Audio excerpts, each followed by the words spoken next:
আসসালামু আলাইকুম ওয়া রাহমাতুল্লাহি ওয়া বারাকাতুহু। সম্মানিত দর্শক, উলামা ইজতেমা অর্থাৎ বাংলাদেশের মানুষ এক কথাই যেটা বললে চিনে, জুবায়ের গ্রুপ, মাওলানা জুবায়ের গ্রুপ ইজতেমা দুই ধাপে হয়েছিল। আজ বুধবার দ্বিতীয় ধাপ শেষ হতে যাচ্ছে আখিরি মুনাজাতের মাধ্যমে। এরপরে সাতপন্থীদের ইজতেমা শুরু হতে যাচ্ছে, অর্থাৎ সর্বমোট তিন ধাপে ইজতেমা শুরু হয়েছে। দুই ভাগে ছিল মাওলানা জুবায়ের গ্রুপ এবং তৃতীয় ধাপে থাকবে সাদ গ্রুপ। এই বিষয়ে কিছু কথা বলতে চাচ্ছি। কিছু মানুষ রয়েছে যারা হক কোনটা আর বাতিল কোনটা বুঝতে পারে না। হক বাতিলের ব্যবধান করতে চাই স্বজন প্রীতির মাধ্যমে, বন্ধু প্রীতির মাধ্যমে, সম্পর্কের প্রীতির মাধ্যমে। দেখুন,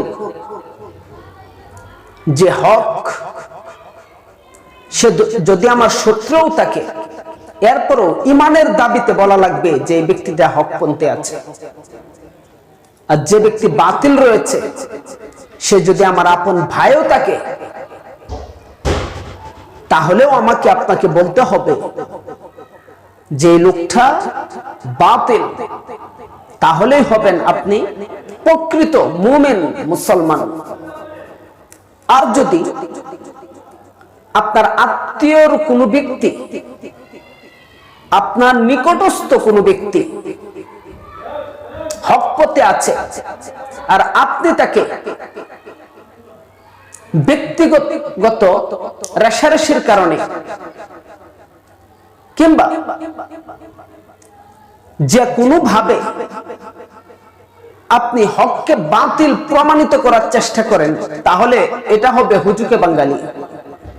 আবার ব্যক্তিগত কিংবা পারিবারিক সামাজিক কোনো বিষয় নিয়ে কোনো বাতিলকে যদি আপনি হক প্রমাণিত করতে চান, তাহলে এটাও হবে হুজুকে বাঙালি এবং মুনাফিকের আলামত। দেখুন, মাসআলা নিয়ে যদি কোনো ইখতিলাফ থাকে, সেটা আমরা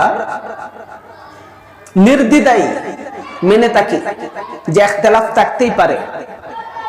কিন্তু কারো আকীদাগত কোনো সমস্যা যখন দেখা দেয়, তখন আর তার সাথে আমরা একমত পোষণ করতে পারি না, তখন আর তার সাথে আমরা একাত্মতা পোষণ করতে পারি না। তখন তাকে দূরে সরিয়ে দিতে বাধ্য হই, এই জন্য যাতে তার নাফরমানির কারণে বাতিলের ছোঁয়া নিজের গায়ে না লাগে এবং আশেপাশে অন্য কোনো মুসলমান এই বাতিলের বিভ্রান্তির শিকার যেন না হতে হয়। এই জন্য আকীদাগত কোনো সমস্যাকে আমরা কখনোই আশ্রয় প্রশ্রয় দেই না। ইতিমধ্যে আপনারা অনেক শুনেছেন, আমার আলোর পথে টিভি চ্যানেলের ভিতরেও সাদ সাহেবের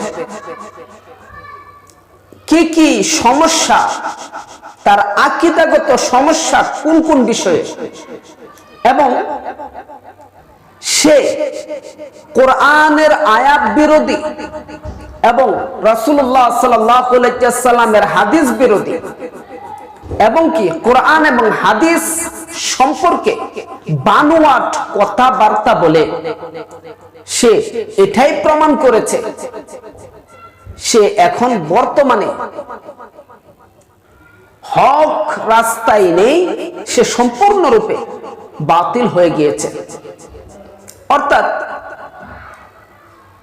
মাদ্রাসায় চাকরি করে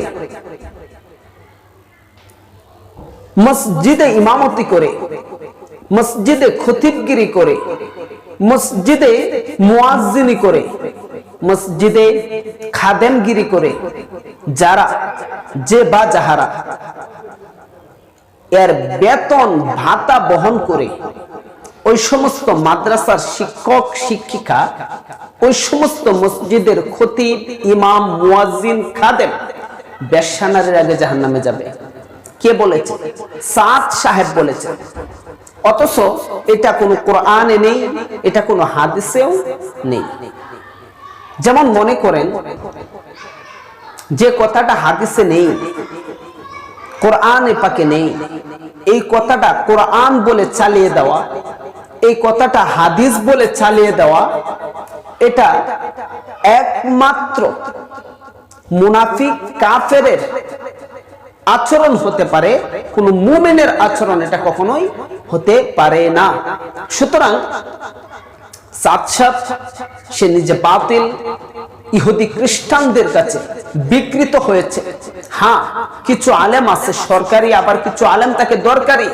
কিছু সরকারি আলেম রয়েছে যারা যেদিকে রুটি পায় সেদিকেই তাকায়। ঠিক সেরকম সাদ সাহেবের কিনা কিছু আলেম রয়েছে যারা সাদ সাহেবের গোলামি করে, সাদ সাহেবকে অনুসরণ করে, অনুকরণ করে এবং তার বাতিল দিক নির্দেশনায় মানুষকে চালাতে চায়। ওই সমস্ত কিছু আলেমের কথা শুনে লক্ষ লক্ষ আলেম যে পতাকার নিচে রয়েছে তাদের কথাকে ডিনাই করে, তাদের কথাকে না মেনে সাদ সাহেবের অল্প কিছু সংখ্যক লোকের কথাকে অ্যাকসেপ্ট করে নিজের ঈমান বরবাদ করিয়েন না। আপনি নিজেকে হেফাজত করুন।